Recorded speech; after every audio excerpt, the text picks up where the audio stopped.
Polisi waliokamata Joseph Munyao na Nancy Muthoni.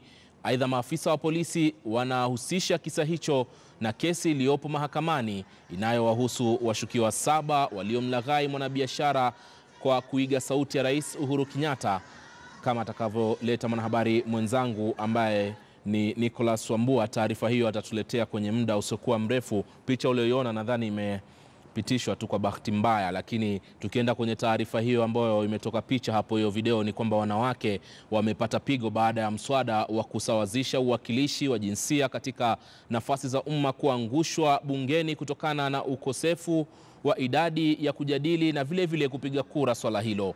Baada ya matukio hayo, wabunge wa kike walitoka nje kwa fujo na kuwalaumu wenzao wa kiume kwa kuzima nyota yao ya kuwapa usemi katika jamii.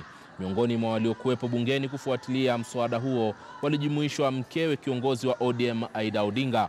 Katiba ya mwaka 2010 inaelekeza jinsia moja isiwe na zaidi ya 2/3 ya uwakilishi katika nafasi za uteuzi. As the women of Kenya, as members of parliament, as Kewapa, we have walked a long journey to reach where we have reached.